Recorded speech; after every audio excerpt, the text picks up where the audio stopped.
26ခုနှစ်မှာဆိုရင်နှစ်20တိုင်ပဲဖြစ်ပါလိမ့်နော်နှစ်20အတွင်းမှာပုတ္တရတစာအုပ်တွေကိုအများကြီးစာဖတ်တွေလက်ထက်အကြောင်းထုတ်ဆောင်ပေးခဲ့တာပဲဖြစ်ပါတယ်အခုလိုဝေစာဟောစာအုပ်တိုင်း20ပြည့်ရောက်တဲ့ကာလမှာဆရာကတန်ထရန်ရဲ့စာအုပ်ကိုဘာကြောင့်ထုတ်လို့ဖြစ်လဲဆိုရင်အကြောင်းအရာကိုညှဝေပြောကြားပြီးဆရာကြီးတို့ကိုဒီလိုသာဖြစ်ပေါ်ရပါတယ်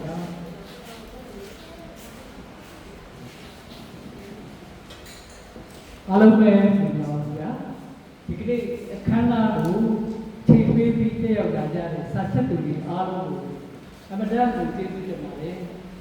ဒီကနေ့ကလည်းမင်္ဂလာရှိတဲ့နေ့လေးပါပဲကျွန်တော်တို့ဝေစာဟောက်ဆောင်တိုက်က2006ခုနှစ်ကနေစပြီးတော့တည်ထောင်ခဲ့ပါတယ်အခုလို2006ခုနှစ်ဒိုးလာပိုင်းလေးမှာပဲစပြီးတော့တောင်းပေးခွင့်ပြုပါကျွန်တော်တို့ဆောင်တဲ့ခင်ဗျာဘယ်လိုဒါကတည်းကဘယ်လိုသွားမယ်ဆိုတာဒီစာတောင်းကိုဖြစ်တဲ့စိတ်ကလေးတွေဒီထောင်ပါတယ်အဲ့လိုဒီထောင်ပြီးတော့လာတဲ့အခါမှာပေါ့နော်ကျွန်တော်တို့စာရေးဆရာတွေတော်များများဒီနေ့ပြီးတော့စောင့်နေတယ်ထုတ်ခဲ့ပါတယ်ဒါဆရာတထုံးဆိုလို့ရှိရင်ကျွန်တော်တို့စောင့်တဲ့ကနေစပြီးတော့2017မှာစဆရာတို့တွေ့ပြီးတော့တွေ့တဲ့အခါဆရာရဲ့ကျွမ်းကျင်ရာဘာသာရဲ့ stock ဆိုတဲ့စာကိုထုတ်ရင်း stock ရဲ့အကြောင်းထုတ်ရင်းနဲ့လူမျိုးပေါ့နော်အောက်ကကျွန်တော်တို့စောင့်တဲ့ကိစ္စဆရာကြီးချုပ်တဲ့လူဘာသာစောင့်ကြီးရေးတယ်ပဲအဖြစ်ပါလေအခြားသောဆရာကြီးတွေလည်းအများကြီးပါပဲကျွန်တော်တို့ဆရာကြီးမင်းဆရာဦးတီဦးသူရှင်နော်ဆရာဦးတောင်းဝင်းရွှေစတဲ့ဆရာတွေပေါ့နော်နောက်ကရေရတဲ့ပတ်သက်လို့ရှိရင်ဆရာဦးမောင်မောင်မျိုးဆရာဦးတော်ပဲညပေါက်ဆိုတဲ့ဆရာတွေပေါ့ကျန်တဲ့စိုင်းဆက်တွေအများကြီးရှိပါတယ်အဲဒီထဲမှာလည်းအားလုံးသောစိုင်းဆရာတွေရဲ့စာရင်းကျွန်တော်ပါဝင်စာအုပ်တွေအားပေးကြတဲ့ပရိသတ်တွေရဲ့ကျေးဇူးကြောင့်ဒီကနေ့ဒီနေ့20ကျန်ခဲ့တာဖြစ်ပါတယ်ဒါပါကျေးဇူးတရားတွေပြောရစီဒီကနေ့စာအုပ်ကတော့ဒီကတော့ကျွန်တော်နေ့20ပြည့်နေတာအခုဒီမှာဖတ်တဲ့ရေးထားတဲ့ backdrop မှာရေးထားတဲ့စာအုပ်လေးတွေကတော့ကျွန်တော်ဖတ်သွားပြပါပြီဒီကဒီကျောင်းမှာပေါ့မျိုးတိုက်ကျောင်းတွေစာအုပ်ကဖတ်ပြပါအဲ့တော့အဲ့ဒီတော့ဘုရားသွားပြီးတဲ့အခါမျိုးကကျွန်တော်တို့ထူးခြားခြားစာအုပ်တို့ပါပါတယ်ကျွန်တော်တို့စာအုပ်တိုက်ကပုံမှန်ဖတ်နေကြအောင်ဘာလို့လဲဆိုလို့ရှိရင်စာအုပ်တွေကျွန်တော်တို့ကထုတ်တဲ့အခါမှာကျွန်တော်တို့ကစာရေးမှုနဲ့အပြင်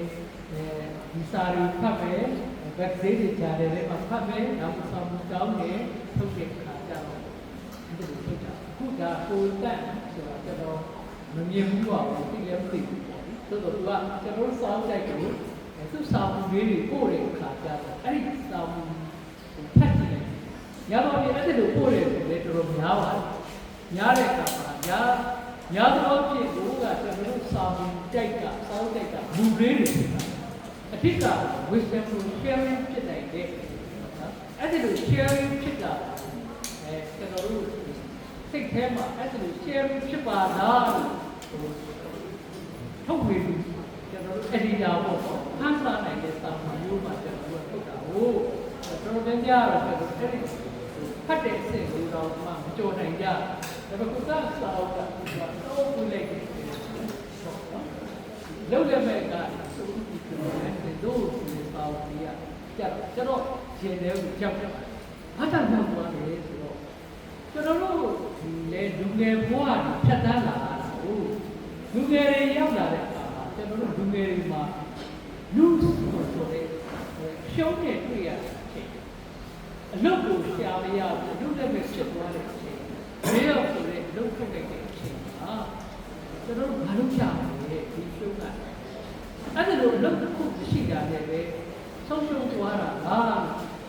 ဆိုတော့သူကစာထဲမှာရေးထားတာကျွန်တော်အဲလိုမျိုးရောက်သွားတာဘာလဲဆိုအဲ့ဒါနဲ့ရှုံးတယ်အဲ့ဒါလိုရှုံးတဲ့အခါ stages စိတ်ခံစားချက်ကလေးဖြစ်သွားတဲ့အခါမျိုးတွေဘဝခင်ဗျာသူများလောက်တော့မဟုတ်ဘူးကိုယ်လုံးတယ်လေကို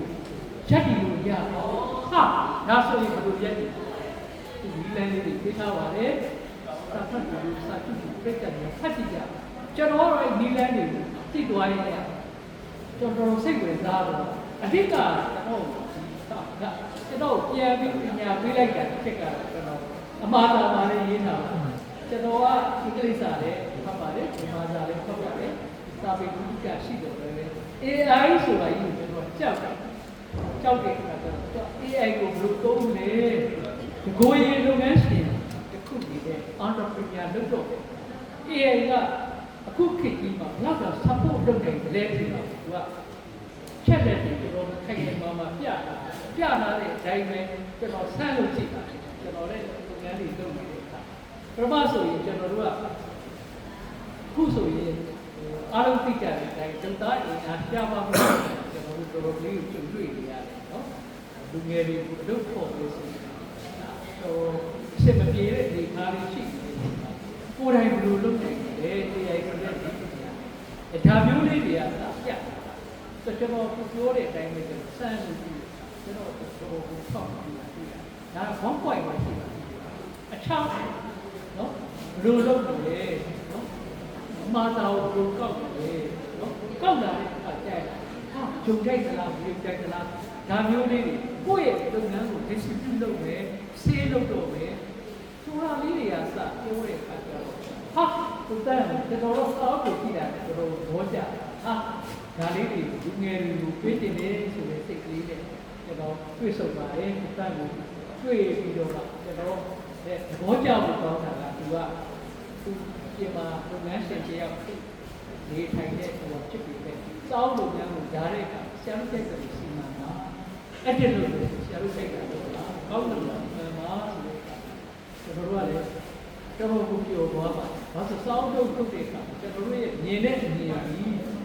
ပြိတ္တကိုသွားမယ်ဆိုတဲ့ဒီရှိပါတယ်ဒါလေးတွေတရားပြီးတဲ့အခါကျွန်တော်တို့ဒီစောင်းပတ်ပါတယ်ပြလိုက်တဲ့အခါမှာပို့ပြီးတော့ပြိတ္တကိုသိစေခြင်းနဲ့ဒီစောင်းကလူငယ်တွေကိုအတော်များများပြည့်ညံ့တဲ့ရောက်စေခြင်းနဲ့တွေ့ခုလိုဗီဒီယိုတွေနဲ့တွေ့ဆုံတွေ့အတော့ပြည့်ကြရတဲ့ရှင်းလင်းပွဲဆိုတဲ့အစီအစဉ်လေးကိုလုပ်တာဖြစ်ပါတယ်စောင်းတကယ်ကောင်းတော့ပြိတ္တကကျွန်တော်ပြောတော့ယုံနဲ့ဖတ်ကြည့်လိုက်နော်ဖတ်ကြည့်လိုက်ပြီးတော့ကိုယ်ပိုင်ကဲဖြတ်တာဖြတ်ပြီးကဲဖြတ်ပြီးလည်းပြိတ္တတွေကျန်တဲ့လူတွေကိုကောင်းတယ်ဖြစ်ရင်ညဝေကြပါလို့ဟိုကပြစ်တယ်လည်းဆောင်ပါတယ်အဲ့တော့ကျွန်တော်လည်းပြောပြရတာဒီကျေးထုတ်လိုက်20ဒီပေါင်းတာလေဝီဆန်ဟောက်ဆောင်တိုက်ပြီးဒီကနေ့ကိုပွဲမှာပြိတ္တနဲ့ပြန်သူ့တော့ကိုရတယ်ဒီလိုဖြစ်ပါတယ်နောက်ပြဆက်ပြတ်ပြိတ္တတွေအားလုံးကိုကျွန်တော်စာဖြစ်ပြီး list ကိုကြောက်နေရတယ် mix up လုပ်ရတယ်ပြောတာပါလေကျွန်တော်တို့စောင်းကြိုက်နေတယ်ကလည်းဒီစောင်းတွေဒီနေ့20ပြည့်အိတ်ကထုတ်နေတဲ့စောင်းတွေထုတ်နေတာမပြီးသေးပါဘူးပြီးတဲ့အခါချိန်တိုင်းတာကြည့်ရတိတ်ကြတဲ့တော့ကာလမှာစောင်းပွဲလေးကိုကျင်းပပါဦးမယ်အဲ့ဒီခါကျရင်ဒီအောင်ပွဲလေးပါပါမယ်အဲ့ဒီခါကျရင်အစ်စ်တွေမိတ်ဆွေတွေအားလုံးကိုလည်းအားပေးကြပါဦးငါပြောပြရတဲ့ကျွန်တော်ပြောတာလေးအားလုံးနဲ့သိကြပါဦး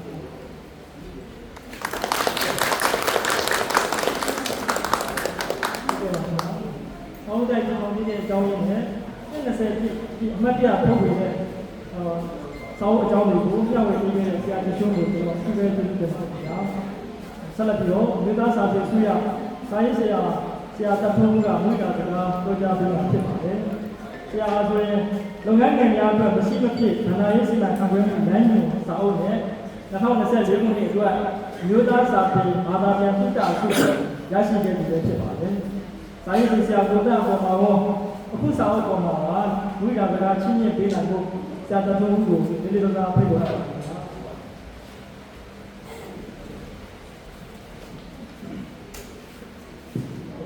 အားလုံးပဲမင်္ဂလာပါ။ဒီနေ့ဆရာတို့ကဆွေးတန်းနေရတာကျွန်တော်တို့လောကမနာလီသူ့ရဲ့တော်မှန်ဆောင်လို့ဒီကလာတော့တော့ရတဲ့လည်းပဲရင်းနေပါတယ်။အဲ့တော့ကျွန်တော်ပြောကြဖို့ဖိတ်ကြားတဲ့ဆရာကြီးရှင်ကိုလည်းသူ့ရဲ့ရင်းနေတယ်။ဒါတော့ဆရာကြီးရှင်ကတော့အလုပ်ရှိမှပြီသူ့ရဲ့တော်မှန်ရှင်တယောက်အလုပ်လက်ရှိရတယ်သူ့ရဲ့တော်မှန်ရှင်ပါဆရာလည်းသူကဆရာကြီးတော့ဖြစ်တယ်သိခဲ့တယ်ပေါ့နော်ဒီလိုမျိုးဆင်သွားပြီဒါကလည်းဒီရှိဒီ business ဆရာဆင်သွားရပါဆရာလည်းစောင့်ကြမှာလည်းဝါနာပါဆိုလို့ကိုရွေးချယ်ပြီးတော့ 20မှာအောင်မှုတွေအများကြီးရရှိခဲ့တဲ့ဆရာတို့ဖြစ်ပါတယ်ဆရာကိုယ်တိုင်လည်းစုမှုဒီတွင်ကမှရှိစစ်တယောက်ဆရာလည်းဘုန်းကြီးပါတယ်အဲ့တော့ကျွန်တော်ဒီပြနဲ့ကြားရတဲ့ဘုရားတော်ဒီတော့ဆရာတို့ဒီဝေဒီကြမှာအဲ့တော့ဒီစာဝေးကလူငယ်နှစ်ပတ်ကကျွန်တော်လည်းရောက်ပါတယ်ရောက်တော့ကျွန်တော်လည်းရုံးပါတဲ့ချိန်လေးညပိုင်းလေးမှာနှစ်ပတ်အတွက်ပေါ့နော်ကျွန်တော်အကြမ်းကြီးကျွန်တော်စာဝေးကိုရည်ရှိပါတယ်အဲ့တော့စာဝေးကတော့အဲဒီစပုတိုင်းရဲ့လက်တွေ့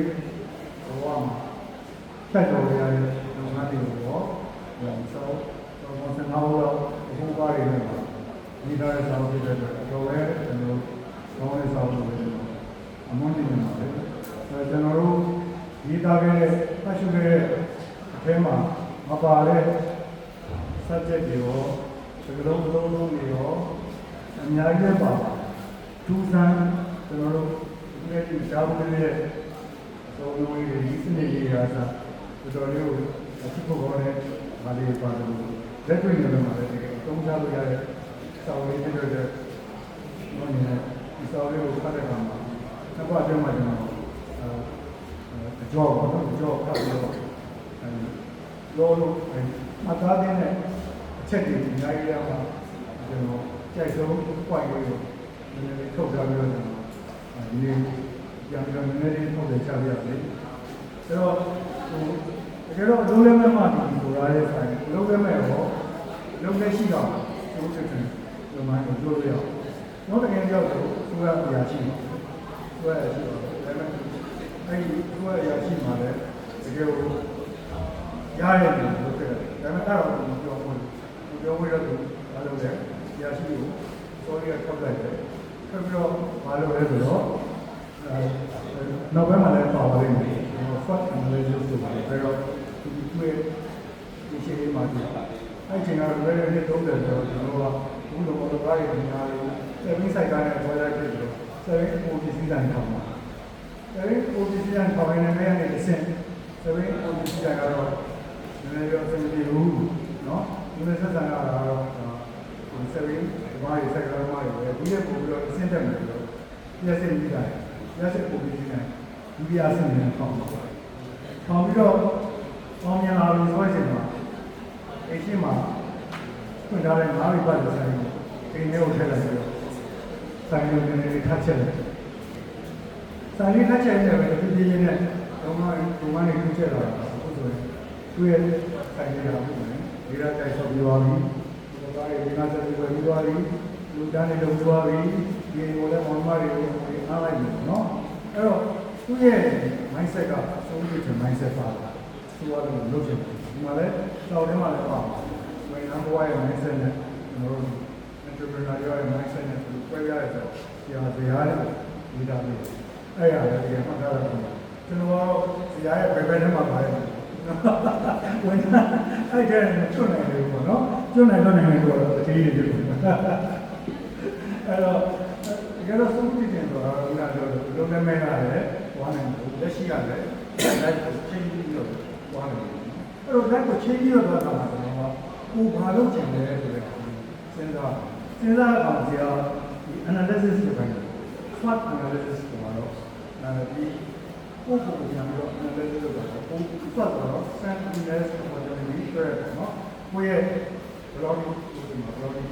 နော်အားရှိတယ်ပေါ့နော်ဒီမှာကဘယ်လို capacity ရှိလဲဆိုတော့ကိုယ်ကိုသိရပြင်ဖို့မှာက analysis နောက်မြန်မာမှာဘယ်လိုဖွင့်ရတဲ့ opportunity ရှိလဲနောက်က friend ကိုခေါ်ရဲကျွန်တော်နိုင်ငံရေးသိကောင်းမှုဘာရှိလဲတော့ analysis ပြင်လို့အဲ့ analysis လုပ်တော့ကျွန်တော်အုံနောက်နဲ့စဉ်းစားတဲ့ analysis ဆိုရာတော့အဲ့ပြီးတော့မှနောက်ထပ်စဉ်းစားတဲ့ analysis ကိုကတော့ကျွန်တော်အကြည့်ကြရတော့ဂျပန်နိုင်ငံရဲ့ဂျပန်နိုင်ငံကစီစဉ်လာတဲ့ analysis ကိုအဲ့တော့ဂျပန်နိုင်ငံမှာကျွန်တော်တို့ကအားလုံးအသိမှာကိုကီနာဝါကျွန်းဆိုတဲ့ကျွန်းကြီးရှိပါတယ်အမေရိကန်စစ်တပ်ကစစ်စခန်းချတယ်အဲ့မှာရှိတဲ့ကျွန်းကြီးသားရတယ်အများပြောတယ်အသက်လည်းရှိတယ်အဲ့ပြောအများပြောတယ်အသက်ရှိတာကိုသူကဘာကြောင့်လဲဆိုတော့ analysis လုပ်တဲ့ကောင်ကဝင်းကြီးဝင်းနဲ့လုပ်တယ်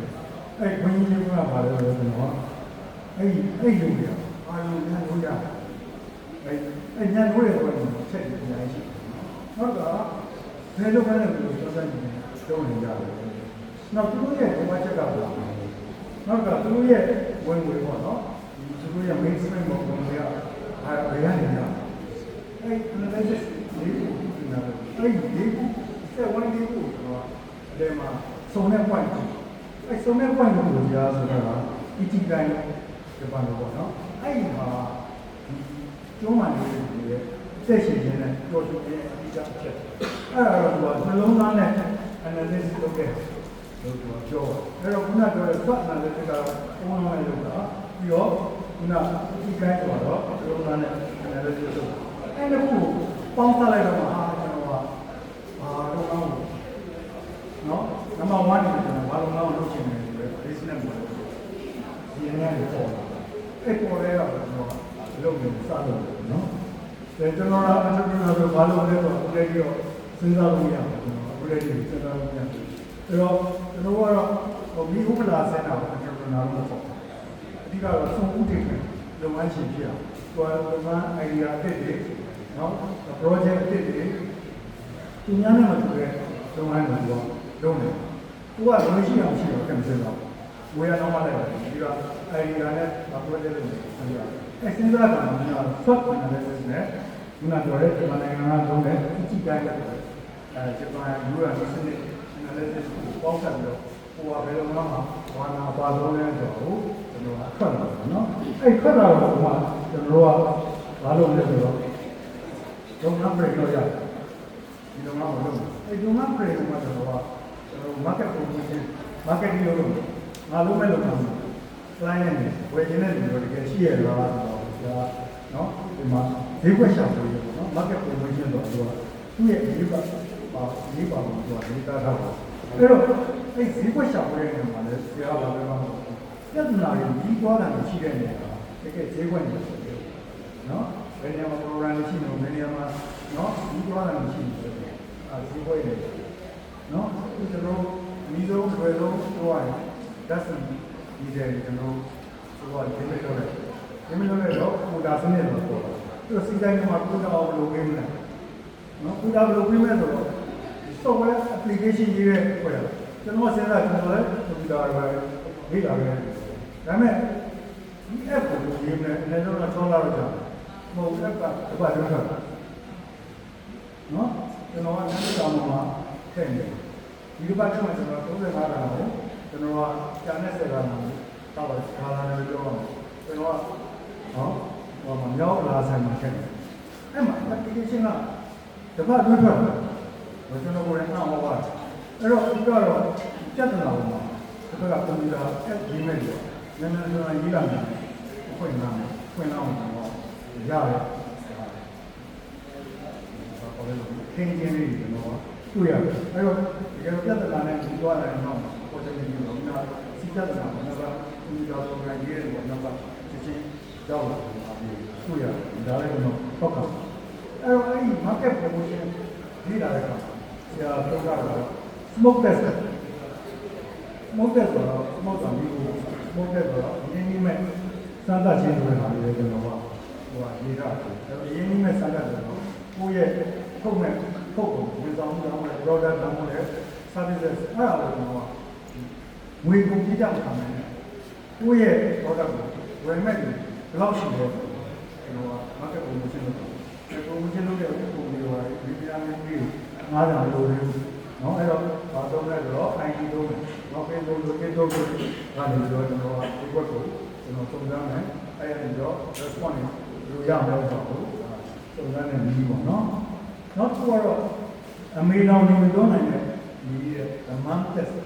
နော်အဲ့တော့အမေတော်နေပြောနိုင်တဲ့ဒီဆိုတာတော့ဒါကျွန်တော်လည်းသုံးခဲ့ပို့ပါတယ်ကျွန်တော်သူကဘာသာလို့ကျွန်တော်ဒီလိုမှဒီလိုက်လုပ်ခဲ့စာရေးကောက်ခဲ့တယ်စာရေးကောက်ခဲ့တဲ့ဒီလူကအမှန်ပဲတော့မှာ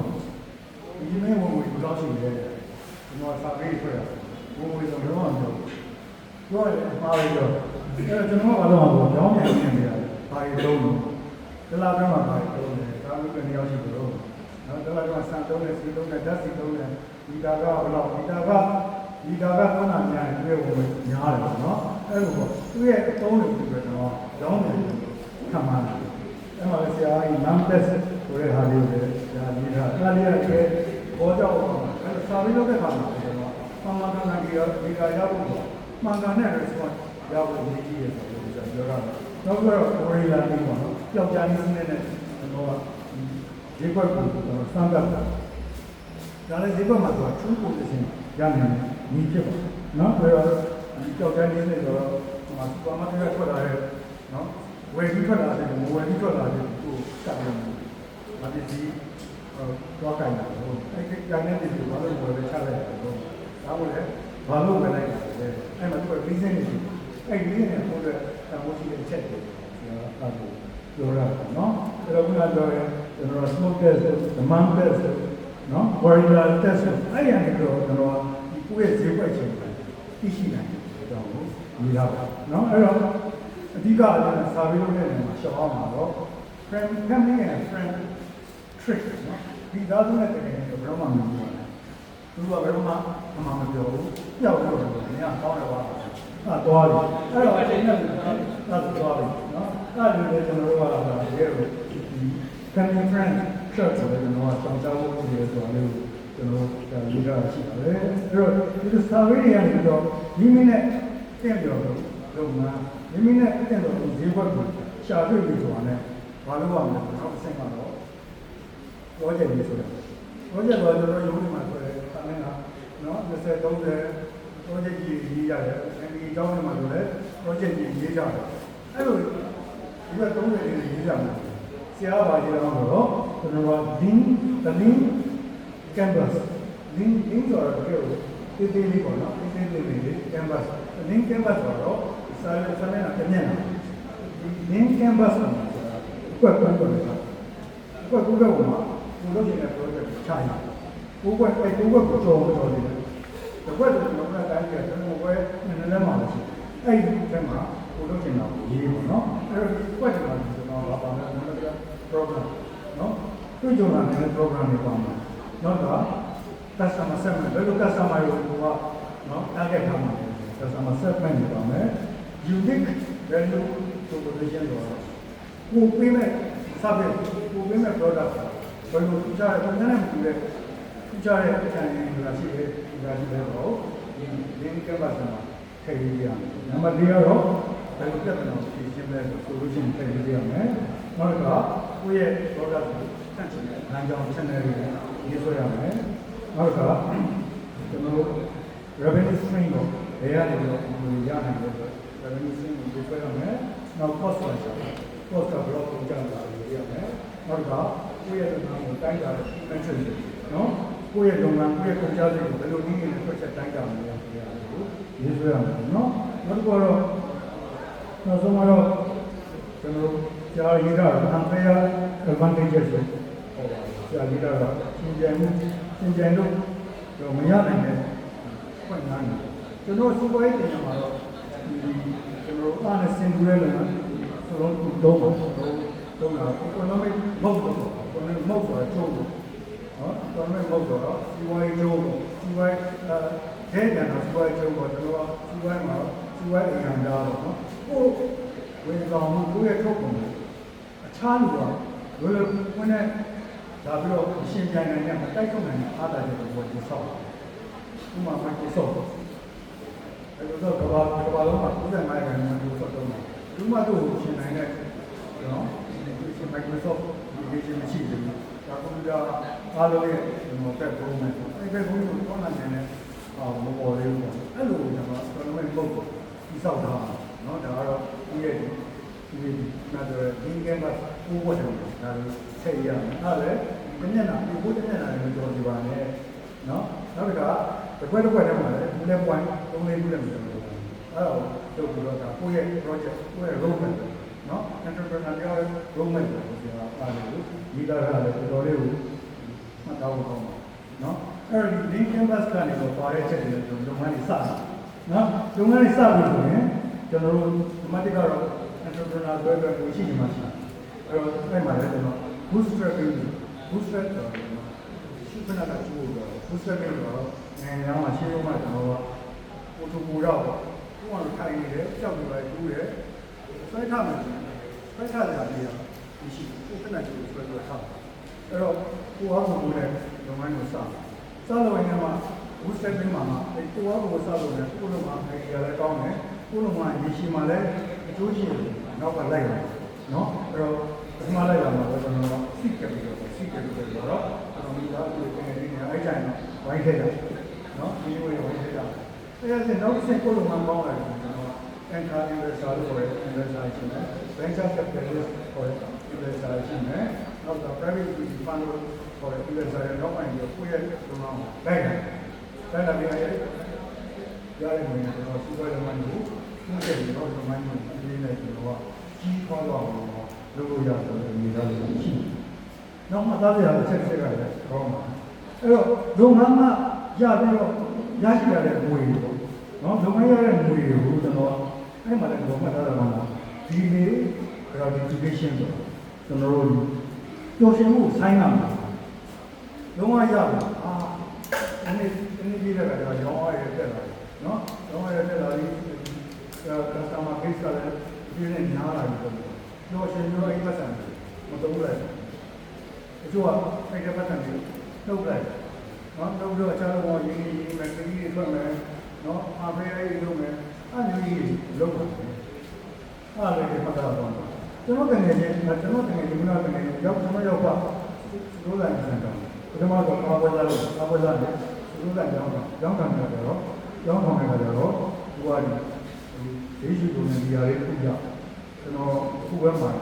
ဒီလိုနည်းနည်းပါတော့မတော့နဲ့တော့နန်းကြီးတို့ဒါကတော့နော်အဲ့ရနေတွဲပြီးတော့အားရနေဆောက်ပြီးတော့နေတယ်အဲ့ရပါတော့မတော်ကားကြီးဆောက်မှာစတယ်ကျွန်တော်အားပြီးပြောတယ်သူနည်းနည်းကြော်လာတဲ့ချိန်မှာလုပ်ငန်းကြီးရဲ့တာဝန်ကအစမတန်ကြီးပွားလာပြီးတော့ဒီငါးနဲ့မှာတော့တော်တော်လေးကြီးပွားဒီကတော့သူခဲ့ရတဲ့အချိန်မှာဒီတော့လည်းဒီငါးကြီးကကြီးလာတယ်ပြောတယ်အဲ့ချိန်မှာသူကိုရင်းသားရတဲ့ဆန်တမင်းကြီးနဲ့ကြိုက်ရတဲ့ကိုပြန်ပြီးလိုက်ခုလည်းပတ်နေတဲ့ပတ်စံလုပ်ငန်းမှာရရှိတဲ့တာဝန်ရရှိတဲ့အညံ့တွေကိုလည်းပတ်တာအဲကြောင့်ဆရာပြောတဲ့နေရာကျွန်တော်လည်းဒါလိုဖြစ်နော်အဲ့တော့ဒီ gratification ဆိုတာပြည့်စုံမှုဆိုင်လာမှာအဲ့ရတဲ့ကိုသုံးမယ်ဆိုရင်လုပ်ပါမယ်အဲ့လိုကအောင့်ထားလိုက်နည်းနည်းသုံးနေအောင့်ထားလိုက်အဲ့တော့မှကျတော့ကောင်းတဲ့လုပ်ငန်းတစ်ခုဖြစ်သွားပါလိမ့်မယ်ဆိုတော့ဒီကားလေးမှတ်သားပါလေနောက်တစ်ခုကတော့ကြီးကြီးလုပ်နေဆိုတော့ entrepreneur ဘက်မှာကြီးကြီးလုပ်နေဆိုတော့ကျွန်တော်ကဥဒဲမှုရဲ့ကျွန်တော်ကတော့ညာသူပဲเนาะအဲ့တော့ perfection is enemy of progress ကကြီးကြီးလုပ်နေတာကဲတော့เนาะအောင်ဥဒဲမှုရဲ့ညာသူပဲကျွန်တော်ဟို entrepreneur ပြောတာပေါ့เนาะတကယ်ဒီကြီးကတော့လုပ်လို့เนาะအဲ့လိုဟာလို့ပြောတာเนาะအဲ့တော့ဒီပြည့်စုံမှာလုပ်ငန်းစလုပ်နေတယ် entrepreneur ဘယ်တော့မှဟိုလုပ်ငန်းစမယ်ဟိုဆရာပြောခဲ့တယ်မှာလည်းပါပါတယ်ဆိုတော့ဒီကိစ္စလုပ်တယ်ပေါ့နော်ဒီကိစ္စဒီကိစ္စလုပ်မယ်အဲ့တော့ဆရာကြီးခေါ်မယ်ဒီကိစ္စမောင်းဒီစကားရောဒီကိစ္စမောင်းတရားလာထုံးမယ်တော့ဒီဗီဒီယိုနော်ရိုက်တဲ့ပွဲတွေခေါ်မယ်ရိုက်မယ်ပေါ့နော်အဲ့ဒါတနေ့တော့ကျွန်တော်ဒီလဲကိုပြီးတော့ app ကိုထွက်လာပြီ app ကို launch လုပ်တဲ့အခါမှာ app ကိုဒီမှာလာကြည့်ဘာလို့လဲအပြင်မှာ zone နဲ့တင်တာတော့အဲ့ဒီဖြစ်စားသွားတယ်ကင်းနဲ့တင်တာအဲ့တော့ကိုလုပ်တဲ့နော်ပုံကြတဲ့ဒီနေ့မှာ app ကိုလုပ်တဲ့ဒီနေ့မှာအဆန်နေအောင်ပေါ့နော်တော့ပြီးလုပ်တဲ့ဟာနဲ့စမှာ entrepreneur ရှိတယ် entrepreneur ဖြစ်တဲ့နေရာစလို့နော်ဖြစ်တဲ့နေရာမှာစလို့နေဆိုတော့လေဆရာပြောတဲ့မှာဆိုရင် minimum viable product minimum viable အနည်းဆုံးရှင်းတာနိုင်တဲ့ထုတ်ကုန်တွေပဲဆရာစအားရတဲ့တော့မှတ်သားတော့နော်ဒီစီအများကြီးလုပ်တယ်ဘောလုံးထဲမှာထားမှာပြီးတော့မှလောင်းချင်းလုပ်တယ်နော်အဲ့လိုလုပ်ပါတယ်ကျွန်တော်ဒီလိုစမ်းတော့နော်ဒီလိုတရားနေရာလေးကိုစမ်းတော့လည်းပေါင်းလိုက်တော့ထပ်ထုတ်ရမှာကိုယ့်ရဲ့ business ကိုတိုးချက်တော့နော်အဲ့လိုဟာလေးကိုလည်းကျွန်တော်တို့ကြာတုံးထားပြီးတော့ဒီနည်းနည်းရှိသွားပြီနော်အဲ့တော့နောက်ဆုံးလေးတစ်ခုပေါ့နော်အားလည်းမှတ်သားကြတော့နော်နောက်ဆုံးအားလည်းကျွန်တော်ကြားဖို့ရအောင်နော် skateboard technology ဆိုတာကိုဆရာသုံးပါအဲ့တော့ဒီလုပ်ငန်း entrepreneur တယောက်ကသူက service ကိုဆောင်မှုနော်ပြေဝါတော့ပေးတယ်ဒါပြည့်တော့ skateboard ခဏလာတယ် skateboard အလုံးမကိုယ့်ရဲ့ service လုပ်မယ်သူကခီးထွက်တယ်ခီးရနေပြီခီးထွက်တယ်နော်ရနေပြီခီးထွက်တယ်မှာသူကဘယ်လိုထုတ်မှာမလို့လာတယ်မလို့လာမထုတ်ဘူးထုတ်နေတယ်မှာသူ skateboard ကိုပြတာ skateboard နဲ့တွားကြည့်လို့နော်အဲ့ဒီမှာသူထပ်လို့ရတယ်မှာ skateboard မှာတော့လက်ကင်တက်တယ်ဒီကြစမှာစကီတာတက်တော့ skateboard ပါစကီတာတက်တော့အဲ့စကီတာနဲ့မှာတော့နည်းနည်းထပ်နေတယ်အင်ဂျင်တော့တာပဲအဲ့စကီတာကမတော့ဆိုင်တယ်နောက်ဆုံးသင်ကြမှာဒီဘုရားကမတော်တာထုတ်ပြီးတော့ဒီရဲ့တိုင်းကိုမတော်တာပေးလိုက်တယ်ဒီဘုရားကတော့ဒီလေကျွန်တော်ကတော့ပါတယ်တကယ်လို့မှတ်ထားကြရတယ်အများကြီးပါပဲနောက်ပိုင်းမှာတော့နောက်ပိုင်းခါးနေမှာတော့ ICT ကိုလုံးချပြီးတော့ ICT AI ကိုဒီဘက်နဲ့ခံပြီးတော့ဒီမှန်ကိုတိုးတက်အောင်လုပ်မယ်ပြီးရင် sustain လုပ်ပြီးဒီရှိပြီးလမ်းခံပါတဲ့လုပ်ငန်းဖြစ်အောင်ဒီလိုလုပ်ကြမယ်ဆိုတဲ့အားလေးနဲ့တော့ဘုရားတာဖြစ်တယ်အဲ့တော့ဒီစာအုပ်ကကျွန်တော်တို့ကတော့အများကြီးချိုးရှိတဲ့စာအုပ်ကျွန်တော်လည်းတစ်ချိန်မှာတော့ entrepreneur ဖြစ်ကောင်းလဲဖြစ်လာနိုင်တယ်နော်အဲ့တော့ဒီစာလေးဖတ်ပြီးတော့အဲ့တော့ဒီစာအုပ်ကကျွန်တော်အများကြီးလူငယ်များပါနော်လူငယ်များသုံးတည်တဲ့စိတ်ရှိတဲ့လူငယ်များလုံးရှိပြီးတဲ့ရှိပြီးတဲ့သူတို့နော်စပွဲမှာဆက်စားပြီးတဲ့ဆောင်းရလိုတဲ့လူငယ်တွေတော့တကယ်ကိုရှိတဲ့စာအုပ်လေးဖြစ်တယ်ဆိုတော့သက်သက်လာပါတယ်အဲ့တော့ကိုတိုင်းဒီစာအုပ်လေးရတယ်တကယ်ကိုရောင်းအားကောင်းတဲ့ရောင်းတောင်းတဲ့စာအုပ်လေးဖြစ်ပါလို့သူတော်နဲ့ဒီလိုလုပ်ပါအားလုံးကိုပြောပါဒ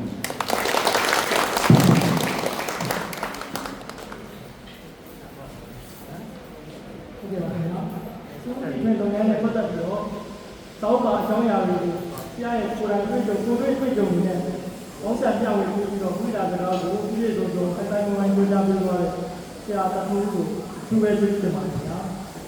စီစဉ်ရဒီစာအုပ်ရဲ့ဖန်တီးရှင်ဆရာကိုက free training ကိုရာကဒီမင်းစကားတွေကိုပြဝေပေးသွားမှာဖြစ်ပါတယ်နော်ပြဝေပေးတဲ့ဆရာကိုက free training ရဲ့အထုပ်ပတ်ရဲ့အချင်းကိုတော့ဆရာအီကျော်မင်းကဖတ်ကြားပေးမှာဖြစ်ပါတယ်ဆရာတော်ကဆရာကိုနိုင်ရဲ့ပြုတ်ပတ်တွေကိုဖန်ကြားလို့ဒီလိုသာဖြစ်ပေါ်ပါတယ်နော်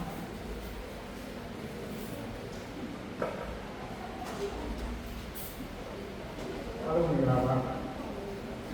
ဒီနေ့အခမ်းအနားကကျွန်တော်တို့လူငယ်တွေကကျွန်တော်တို့ကပထမတော့လူငယ်တွေရောက်ယာထားတာတယောက်ကအကြောင်းကြောင့်နော်အစင်အချိန်ကြီးမရောက်လို့မကြီးမငယ်ကျွန်တော်ကကန့်တာနေရတာနော်အခမ်းအနားမို့စစ်စစ်မို့ပါဒီနေ့ကိုကောင်းတာဆောင်ရွက်နေတာဖြစ်ပါတယ်ဆိုတော့ဒီ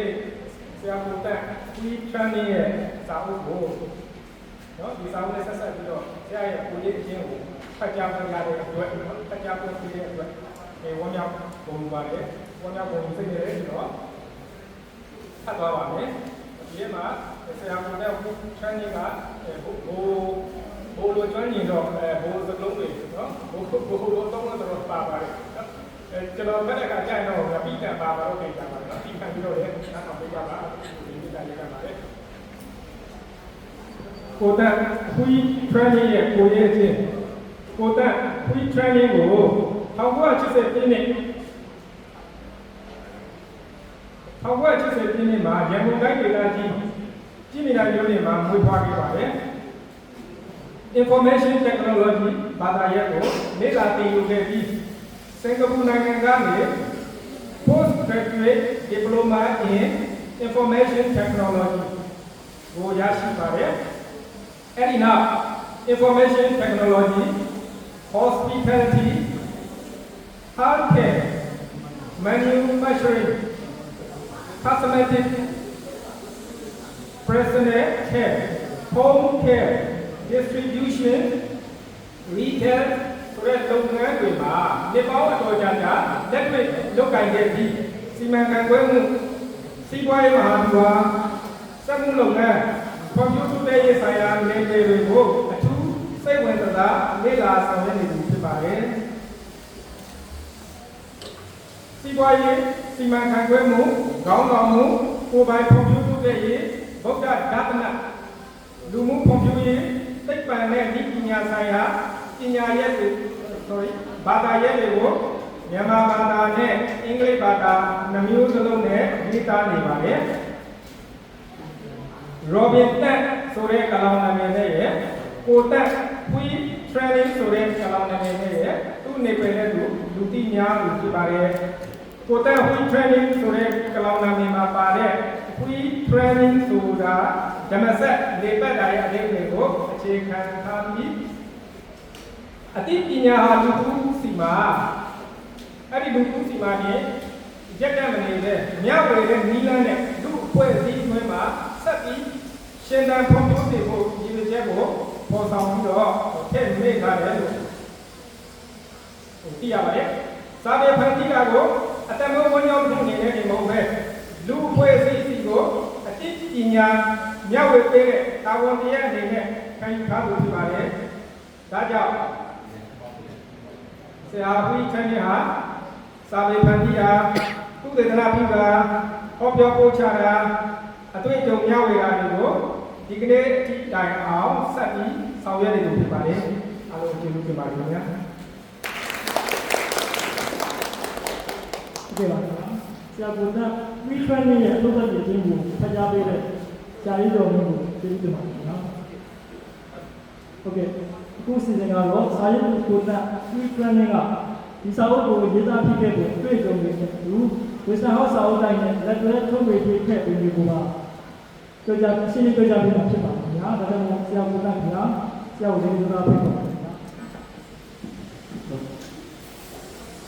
အားလုံးကျေးဇူးတင်ပါတယ်ခင်ဗျာကျွန်တော်နာမည်ကတန်းတော်ကိုခေါ်ပါတယ်ဒီအောင်လုပ်ပြီးတဲ့ဆရာကိုလည်းတင်ပြထားပြီးတင်ပါတယ်ဆရာကြီးတော်လည်းကျေးဇူးတင်ပါတယ်ကျွန်တော်တက်စတော့ပြန်ငါစာအုပ်ကအဲ့လိုလည်းရေးပြီးလားဆိုတော့စာအုပ်ကိုထားလို့ဆက်ရပြီးဆရာကိုနိုင်ကျေးဇူးတင်ပါတယ်ဒီပြီးတဲ့ဆရာကိုလည်းကျေးဇူးတင်ပါတယ်ကျွန်တော်ဘာလို့လုပ်ပါလဲဆိုတော့ကျွန်တော်အလားတူလုပ်ပါတယ်ခင်ဗျာအလားတူ manufacturing ကိုကျွန်တော် finance ကိုလုပ်ပါတယ် hospitality လည်းရှိတယ် IT လုပ်ငန်းတွေလည်းလုပ်ပါတယ်ဆိုတော့ဘာလို့တော့ဒီဖြစ်လဲဆိုတော့ကျွန်တော်ကအဆန်ပွဲတွေမှာကျွန်တော်စာပေလေးတွေဆိုတော့ကျွန်တော်သူထထနေတာမရှိတယ်အားလုံးကဘာလို့လုပ်ကြလဲဆိုတော့ဓာရီဖတ်တာဖြစ်ပါတယ်သူရဲ့အသိဉာဏ်အားစောင့်ထည့်ပါတော့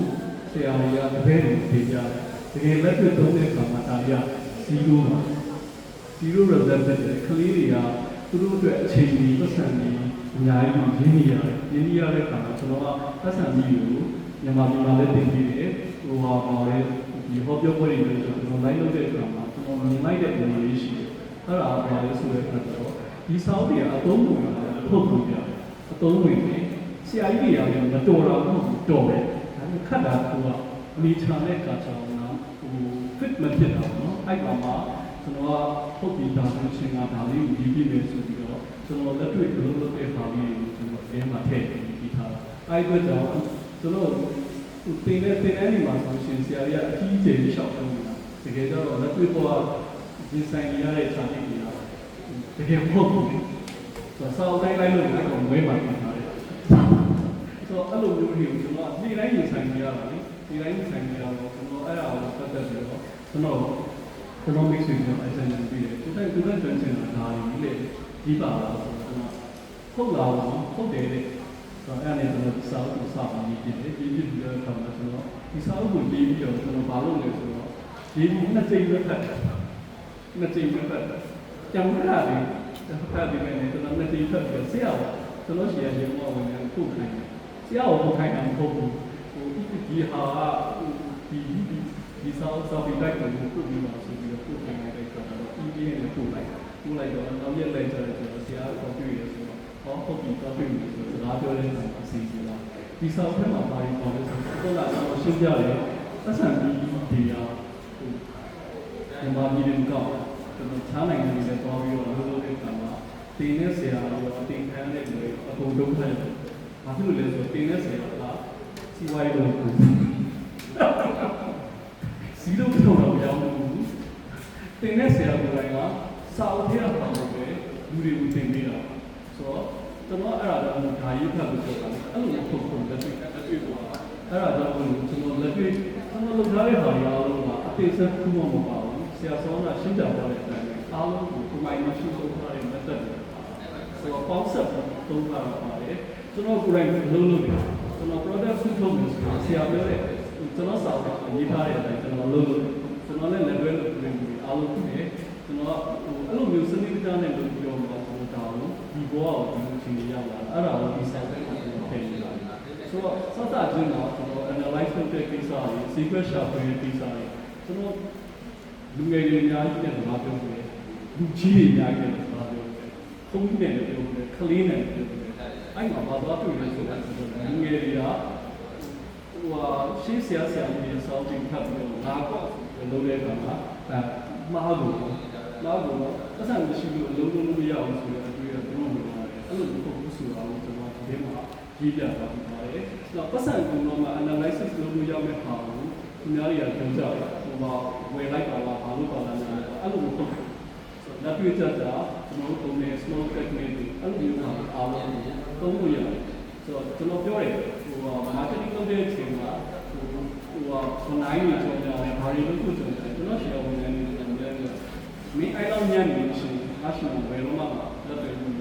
အခုလည်းဆိုအဲ့လောက်ညံ့နေတယ်လက်တွေ့လို့ရှုံးနေတယ်ဘယ်လိုမှမလုပ်ရှုံးနေတယ်ဘယ်တော့မှမလုပ်ဘူးနော်ဆိုတော့အဲ့တဘောနဲ့ဒီလိုအဲ့ဒီမှာပြီးပြီးသွားဆိုတော့ပတ်စံကိုလည်းလုပ်တဲ့နေပြီပတ်စံကြားတော့မှလုပ်တယ်မဟုတ်ဘူးဆိုတော့မကုန်ဘဲနဲ့လုပ်လို့ရတဲ့နေပြီဆိုတော့အောင်မြင်လာလို့ရှိရင်ဒီအောင်မြင်မှုကို sustainable ဖြစ်အောင်လုပ်ရအောင်so not only we celebrate so should we so celebrate လုပ်ပါမယ်အဲ့လိုမျိုးပါမျိုးကိုရေးထား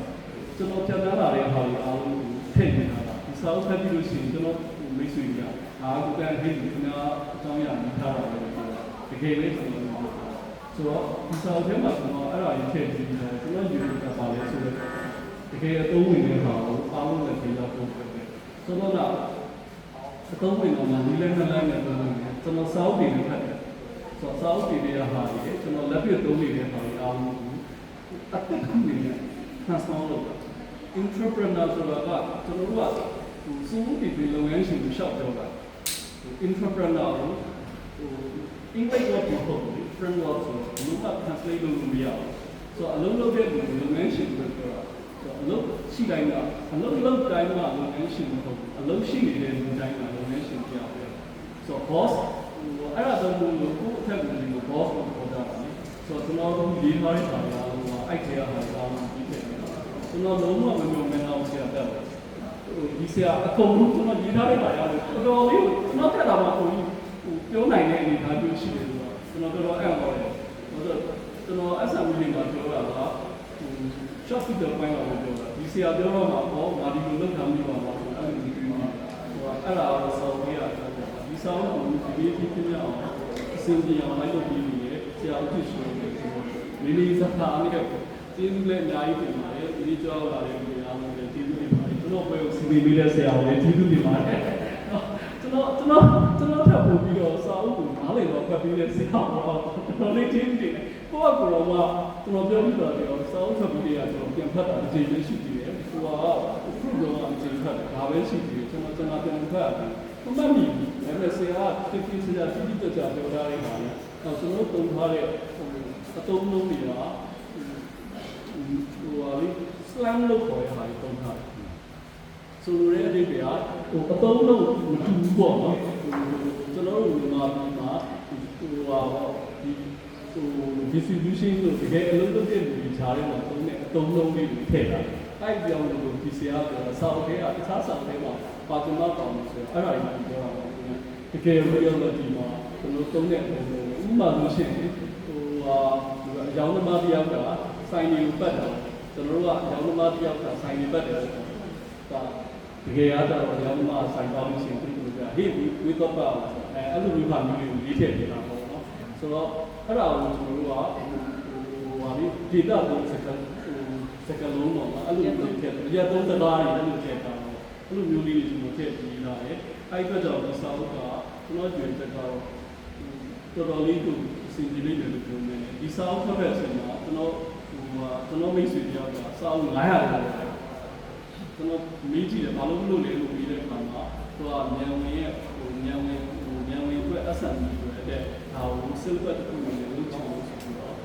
ဒီတော့ကျန်တဲ့ဟာကိုစိတ်ပတ်လေးနဲ့လုပ်ပြီးပါပါနဲ့ကျွန်တော်ကောင်းပါလို့ကျွန်တော်စူးစမ်းပြီးပါမယ်ဆိုတော့ကျွန်တော်ကတော့ရွေချက်ကတော့တကယ်ကိုကြည့်ရတာ ကလေးတွေရောလူကြီးတွေရောအဓိကလူကြီးတွေကိုပြောတယ်သိလားလူကြီးတွေကတော့သူတက်ပြီးလို့ပြောလုပ်နေတာကခါကြလို့ရှိရင်ချိန်ပိုးလို့ရတဲ့ပါသူနဲ့ဘာလူလူလူပါပေးလာပြီးပြအောင်လုပ်တာအဲ့ဒါကြောင့်ဒီကတော့ပြည့်စုံပါတယ်ဆိုတော့နားထောင်ပြီးတဲ့အတွက်လည်းကျေးဇူးတင်ပါတယ်ဒီနေ့ကြောက်ရောက်လာပြီးတဲ့အားလုံးကိုလည်းကျွန်တော်လူမျိုးကျေးဇူးတင်ပါတယ်ဆိုတော့အဲ့ဒါနဲ့ပြောကြရင်ကျွန်တော်ဒီလိုပြောပါတယ်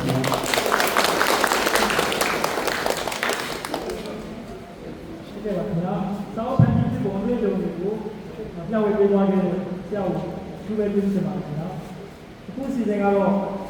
ဆရာကြီးလေးဆိုတဲ့ကောင်နာမည်နဲ့စာပေရေးနေတဲ့ဆရာကျော်စိုးဝင်းကစာအုပ်ကိုသုံးသက်ချက်အမြင်တချို့ကိုမိတ်ဆက်ကြပြီးပြောကြပေးတာဖြစ်ပါတယ်ခင်ဗျာဆရာကျော်စိုးဝင်းကဒီအလုံးလက်မဲ့မှာဒီစုမှုပြည်လုပ်ငန်းရှင်တို့ရဲ့စာအုပ်ကိုဖတ်ပြတဲ့အခါမှာရှိရတဲ့တွင်းမြင်နေတဲ့ဒီစာဖတ်တွေရရှိတဲ့ကြိုးကျေးဇူးတွေကိုလည်းညဝေပြောကြပေးဖို့ဆရာကိုဖိတ်ခေါ်ပါခင်ဗျာ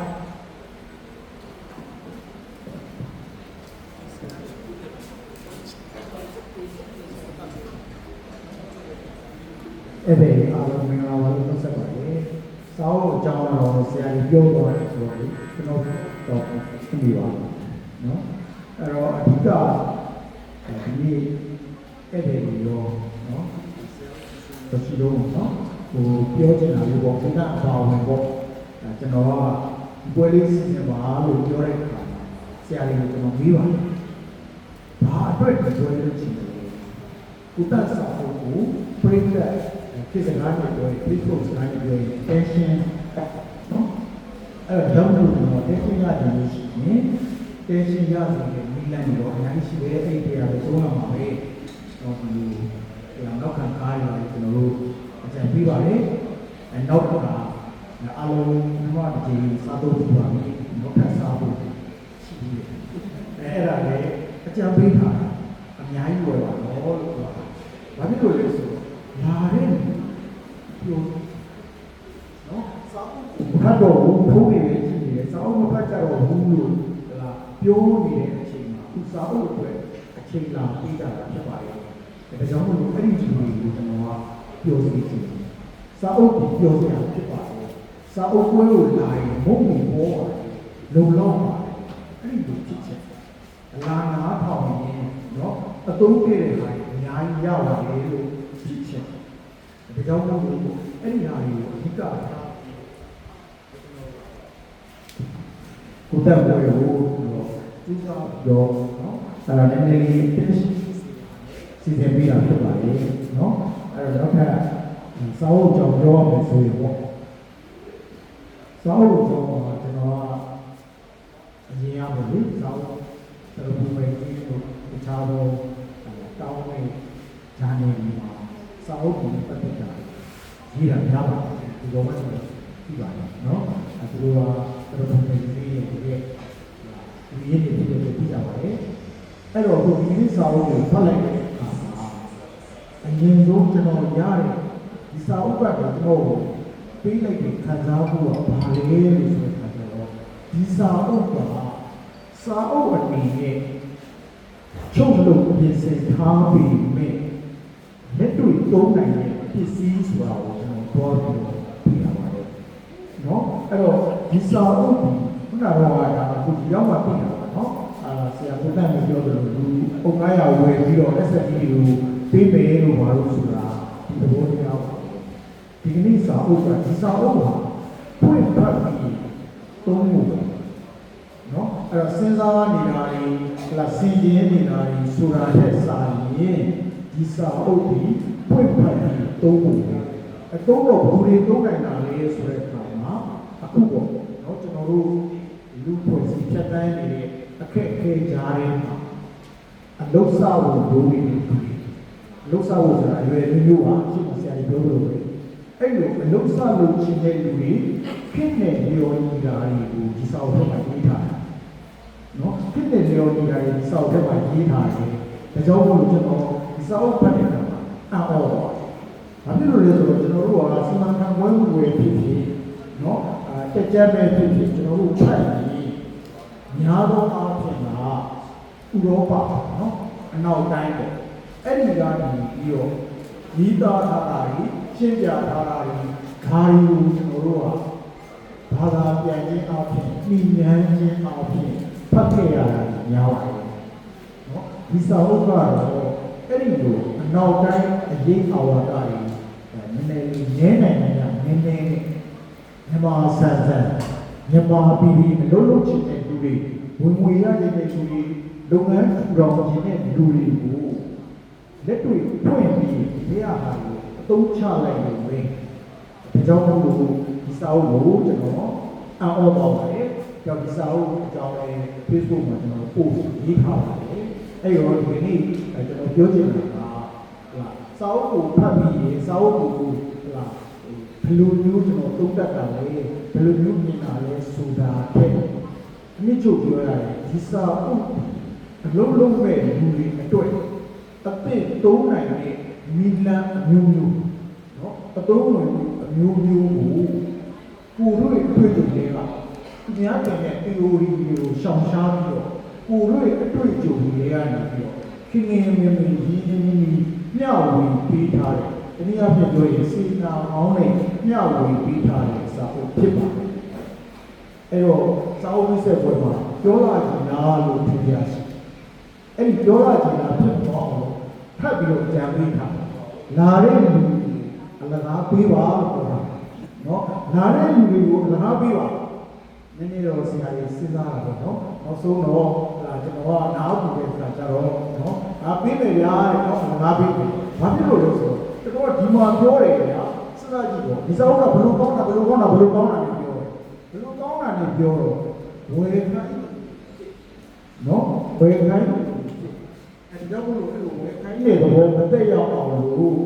ဆွဲရောက်လာကြတဲ့အဲ့လေကိုအချိန်ပြီးတာလည်းလေးစားတယ်ဒီစာအုပ်တကယ်ကောင်းကြောင်းလေးသိစီဒါကြောင့်ဘုရားမြတ်တာလက်ဆောင်ပေးပါလို့ပြောတယ်နော်အဲ့တော့မြတ်တာလက်ဆောင်ပေးမှဖြစ်ပါတယ်ခန္ဓာမူအကျဉ်းညာလေးခန္ဓာမူ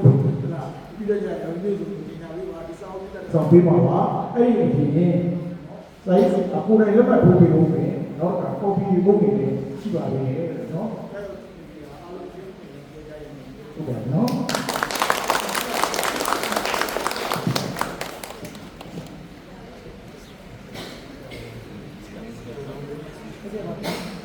ဟုတ်ကဲ့ပါခင်ဗျာစာအုပ်ပေါ်ဘုရားသုံးသက်ချက်အမြင်တွေကိုပြဝေပေးသွားခဲ့တဲ့ဆရာကြီးတို့ကိုကျေးဇူးတင်ပါခင်ဗျာအခုစီစဉ်ကတော့ဒီစာအုပ်စာအုပ်တိုက်ထောင်သူဆရာကြီးရှုံးကလည်းဒီနေ့ခန္ဓာဖြစ်ရောက်ဖို့အတွက်အဝယ်ဝင်ပြီးခဲ့ကြတယ်လို့ပါဝင်ကြွယ်အပိဒါနဲ့အဲ့ဒီလိုကျေးဇူးတင်တာပြောကြမှာဖြစ်ပါခင်ဗျာဆရာကြီးကကျေးဇူးတင်တာပြောကြဖို့ကျေးဇူးတင်ပါဖြစ်ပါကျွန်တော်ငယ်ငယ်တော့လေကျောင်းတက်တဲ့အခါမှာလေခါတဲ့ကိုစာသင်ပြီးဆိုတဲ့အခါကဆက်ပြီးတော့ကြာခါဆရာစာသင်တာဘရော့ပြီးပါလေပြောတတ်တယ်ဘာလဲဆိုလို့ရှိရင်လေကြောရှိတာကိုဘုံလို့ပါအဲ့တော့ကျွန်တော်လေကြောမရှိတော့ပါဘူးလို့ပြိတ္တတွေနဲ့ဘုံလဲပြရမယ်စာအုပ်လဲပြရမယ်ဒါပေမဲ့ဘယ်ရအောင်ဆိုကျွန်တော်တို့ကကိစ္စတစ်ခုကိုဆောင်ရွက်တဲ့အခါကျအကြောင်းဖြစ်အကျိုးရှိပါတယ်အကျိုးရှိတဲ့အခါမှာဘာကျိုးလဲဆိုတဲ့အခါမှာဒီလိုပွဲတစ်ခုချင်းပြဖို့ဆိုတာတော်တော်လေးအကျိုးရှိပါတယ်ကျိုးဆိုတာအကျိုးသက်ရောက်မှုပေါ့အဲ့ဒီကျိုးသက်ရောက်မှုပြီးတဲ့အခါမှာကျွန်တော်ဆရာအောင်သိကျွန်တော်တို့ second year တော့1977အခုက7မှာပြောခဲ့တယ်ဖျောက်လေးတွေကောက်ပါလေးတွေတဲ့မင်းတို့တွေသူများကလုတ်ပေးခဲ့တဲ့ကျေးဇူးဆိုမင်းတို့ဘလို့မှမမေ့နေတယ်မင်းတို့ကလုတ်ပေးခဲ့တာဆိုမေ့ပြလိုက်ရုပ်ကြည့်ပြီးกว่าမင်းတို့ကိုလုတ်ပေးခဲ့တာကိုတွားပြီးကိုယူနေတယ်ဆိုတော့သူများကများမင်းတို့ကိုဘဝပဲဖြစ်ဖြစ်မင်းတို့ရှင်းစေရမယ်ပဲဖြစ်ဖြစ်ခရီးတစ်ခုကိုတွားတဲ့အခါမှာအစစ်တိုင်းမှာမင်းတို့ကိုညီတာစောင့်ရှောက်တာဖြစ်ခဲ့ရင်မင်းဘလို့မှမမေ့နဲ့လို့ပြောခဲ့အဲ့တော့ကျွန်တော်ကအသက်20လောက်ပဲရှိသေးတယ်ဆရာလည်းကိုလို့ဝေးတဲ့ဟာကကိုကမေ့လို့ပဲဖြစ်ပါမလဲလို့စိတ်ထဲမှာပြီးလို့ပြောတာပေါ့နော်ဆရာကိုတော့သူများအတွက်ပြောသွားတယ်ဒါပေမဲ့လက်တွေ့ဘဝမှာကျွန်တော်ဆရာပြောတာစင်ကြင်ကြည့်ဆရာအသိပြောတာစင်ကြင်ကြည့်လိုက်တဲ့အခါကျွန်တော်တို့ဘယ်ကိစ္စပဲလုပ်လို့လောကကြီးမှာကိုတယောက်တည်းအောင်မြင်တာပြည့်မြောက်တယ်ဆိုရှိပါဘူး အားလုံးသောသူတွေအောင်မြင်မှုပြီးပြောင်းဝိုင်းဝန်းမှုဆိုတာရှိတယ်ကျွန်တော်တို့စောင်းတိုက်ပဲကြည့်ရနော်ကျွန်တော်တယောက်တည်းရေးနေလို့ရတာမဟုတ်တာကျွန်တော်တယောက်ကစာပဲရေးတဲ့စာလုံးရိုက်တဲ့ဒီမှာဆရာဖေးလို့ပုံလို့လုပ်ပြရတာဖုန်းလေးဒီလိုလှလာလေးဖြစ်ချင်တယ်ဆိုလို့ရှိရင်ဖွဲ့လေး editor နော်ကိုအမားတွေစစ်ပဲစောင်းဆိုင်လေးဖြတ်ပြီးတယ်နော်ပရိသတ်တွေကဝေမှကျွန်တော်တို့ကအနှစ်20ဆိုတဲ့ခရီးကိုရောက်လာတာဟိုအဲ့တော့အခုလိုအချိန်ရောက်တဲ့အခါခုနပြောသလိုမကြီးမငယ်မဟုတ်တော့ဘူးတော်တော်ကြီးကိုကြီးနေတဲ့အခါကျတော့ဆရာအောင်သင်းစကားကိုသွားတဲ့အခါအမြဲတမ်းငါကျေးဇူးတင်နေတာကိုမမေ့ရပါလားသတိရပါလားလေဆရာကိုဒီစကားကိုလက်တွေ့အသုံးပြတယ်ဆိုတော့ပါလေအဲ့တော့ပြောနေတာကဒီနေ့ဆိုခန္ဓာလေးတစ်ခုဖြစ်မြောက်ဖို့ဆိုတာနော်ဒီလိုကျေးဇူးတွေကိုဖွဲ့ပြီးထောက်တာအဓိကကျေးဇူးတင်တာကတော့ကျွန်တော်မိတ်ဆွေတွေရှေ့ရခိုင်းကြတယ်ကျွန်တော်တို့ပြောလို့မရဘူးခေါင်းလေးချင်းချင်းချင်းမငြိမ့်ရင်လည်းညှိညောင်ဆောင်နေတဲ့ပရိသတ်ပေါ့နော်ဘုဒ္ဓကလေးတွေတိုင်ပြီးတော့လေတွေပေါ်ပြီးပြည့်နေကြတဲ့ပရိသတ်အဲ့ဒီပရိသတ်တွေပြောတော့စိတ်ဝင်စားဆိုတော့စိတ်ဝင်စားနေအောင်ဆောင်ပြီးတော့လို့ကျွန်တော်ပြောပါစိတ်ဝင်စားတာမှပြီးတဲ့ဆက်ချစ်သူတွေအားလုံးကိုကျေးဇူးတင်ပါတယ်နောက်ဒီခန္ဓာဖြစ်ရဖို့ကျွန်တော်ဆရာကျော်စိုးဝင်းလာတာပါတယ်ကျွန်တော်ဘလို့မှမဖြစ်ရပါဘူးဆရာကျေးဇူးအများကြီးတင်ပါတယ်နော်ဝီဆန်ဟောက်ပွဲတိုင်းမှာဆရာပဲနော်ဆရာနောက်အဲ့ဒီလိုကျေးဇူးစကားပြောပြီးကျွန်တော်ကန်ဖရက်ဆွဲလိုက်နော်ဆရာတထူးပါဆရာတထူးကကျွန်တော်တို့စာအုပ်ထဲကဂုံဆောင်ပါလေသူ့စာအုပ်ကိုဖွင့်လိုက်တာနဲ့စပြီးတော့ပဒံကြောင်းရပြီးတော့ထုံးပေါက်ပြီးရှင်းပါစုပြီးတင်းတင်းတက်တက်ရဆရာပါနော်ကျွန်တော်တို့လည်းအတန်ကျိုးပေးပါကျိုးပေးတာတော့ကိုတန့်ပါဗျာသူ့စာအုပ်ကြီးနဲ့ကျွန်တော်တို့ကပြိတ္တတွေနဲ့ပြန်တွေ့ခွင့်ရတယ်ဒီစာအုပ်ကလေးတွေနဲ့ပြောတာအဲ့တော့မကြာခင်မှာကျွန်တော်စာအုပ်ပေးဝဲလေးကိုလုပ်ပါပါအဲ့ဒီခါမှာဒီထဲကပြိတ္တတွေကဒီစာအုပ်ထဲမှာလည်းပတ်သက်တဲ့အကြောင်းအရာတွေမင်းမြန်တင်တာဆွေးနွေးတင်တာကျွန်တော်တို့ Wisdom House က page ကနေပဲဖြစ် post တော့မတင်မဲနဲ့ page ကနေဖြစ်ပါကိုတန့်ကနေဆွေးနွေးပေးပါမယ်ဒီမေးဖြစ်ပေါ့နောက်ကျွန်တော်တို့ကိုတန့်ရဲ့ကြော်ညာခြင်းလေးတွေ SME လုပ်ငန်းရှင်တွေ management စာအုပ်လေးကိုကျွန်တော်တို့ကအောက်တိုဘာ3ရက်စက်တင်ဘာလမှာ30ဒီပွဲလုပ်ပါမယ်အဲ့ဒီခါကျရင်ထုတ်ပါဦးမယ်ထုတ်နိုင်ရင်အခုကျွန်တော်ကိုတန့်ကိုကြည့်ရင်းစဉ်းစားတာပေါ့နော်အဲဒီလိုကျွန်တော်တို့ဒီစာ house ကနေပြီးတော့ကိုတန့်ရဲ့ခုနကလက်တွေ့လုပ်ငန်းရှင်လုပ်ဖြစ်တဲ့ဒီငယ်လေးတွေအတွက်ပြောပွဲလေးစီစဉ်နိုင်လဲစီစဉ်မအောင်မယ်ဒါကတော့ပြိတ္တတွေတောင်းဆိုတယ်ကျွန်တော်ကကျေးဇူးလေးတွေပြင်ပြီးတော့နောက်ထပ်အွေးတွေဖတ်ပြီးတော့တောင်းပြီးပါမယ်အဲ့တော့ကျေးဇူးတင်ခြင်းရဲ့အကျိုးကျေးဇူးကိုကျွန်တော်လက်တွေ့လုပ်တာတယ်ဒီလိုမှတ်ပါအဲ့တော့ဒီလိုကျေးဇူးတွေကိုတင်ဆရာအောင်တဲ့စကားလေးကိုဒီလိုပြန်ထုတ်တာကျွန်တော်တို့ကျေးဇူးတင်တဲ့ကျေးဇူးတင်ခံရတယ်ကျွန်တော်တို့လူတွေကတဲထဲမှာဆွဲသွားတယ်ကိုယ်ဦးကူဆောက်ရှောက်တယ်အဲ့တော့သူတစ်ပါးကိုကျေးဇူးသိတယ်ကကိုယ်အကျိုးကိုကိုရှိပါလားကျွန်တော်သိသိစဉ်းစားလာပြီလားဒါလေးကိုပြောခွင့်ပေးတဲ့အတွက်စိတ်ဝင်စားတာထားပြီးကြတယ်ကျွန်တော်ရဲ့ပြိတ္တကြီးပြေးပြီးတင်ပါလေဒီကနေ့ခန္ဓာကိုနော်ခန္ဓာမှုနှစ်ယောက်ပေါ့လေကျွန်တော်တို့ဆရာအိပ်ပြုံးလေးရကောင်းဆောင်ပါကျေးဇူးတင်ပါတယ်နောက်ဒီစောင်းဆိုရင်ဒီကိုတန့်ဆောင်ဆိုရင်ဒါလည်းခေါင်းတွေပူလာပါပြီဆိုပြီးတော့အတိတ်ကိုကြိတ်ကြိတ်လုပ်ပေးတဲ့ဆရာကိုဖေးမယ်နော်ကိုကြီးဖေးနော်ဒီခန္ဓာအတွက်ဘုတ်ကြီးထောင်းတာဒီတိုင်းကိုဆွဲပေးတဲ့ဆရာကိုကြီးလင်းနော်ကျန်တဲ့ပြည့်စက်တွေအားလုံးကိုဆရာဒီဆိုလို့ရှိရင်ကိုမင်းတိတ်ညှိနှိုင်းမှုငြိမ်းမှာကျွန်တော်တို့ကိုယ်တိုင်အားပေးတယ်နော်ကျန်တဲ့ပြည့်စက်တွေအားလုံးကိုသူချင်းပြောက်ချင်းကျေးဇူးတင်ပါတယ်အောက်ပြင်းများကိုကြားသိမြင်ပါတော့မယ်နော်အဲ့ဒါကျွန်တော်ဒီလိုထုတ်ပြပါကျေးဇူးတင်ပါတယ်ကျေးဇူးတင်စကားပြောကြတဲ့ဆရာကျော်စိုးထပ်ပြီးတော့ပြောပြပါမယ်ဗျာပြည့်တဲ့ပေါ့ဗျာဒီစာအုပ်ဆောင်တဲ့နေ့20ပြည့်အချိန်မှနေနဲ့မတ်ရထုတ်ပေးတဲ့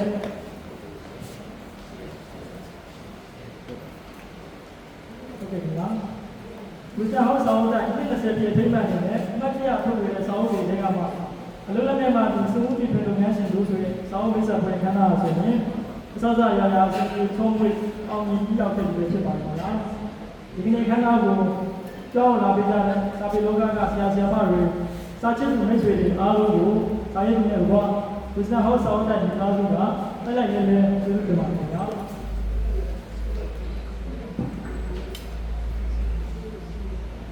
ဆက်လက်ပြီးတော့တက်ရောက်လာကြတဲ့ပရိသတ်တွေကိုစာရေးသူကိုတန်းပြီးကျွမ်းရင်းကစာအုပ်လက်မှတ်ရေးထိုးပြီးတော့မတ်တရားလက်ဆောင်ပြီးသွားမှာဖြစ်တဲ့အတွက်မတ်တရားလက်မှတ်များရရှိနိုင်ကြပါမယ်ဗျာကြောင်းလာကြတဲ့အားလုံးကိုကျမ်းပါစိတ်ချမ်းသာပြီးကောင်းကျိုးလိုပြုရကြပါမယ်ဗျာ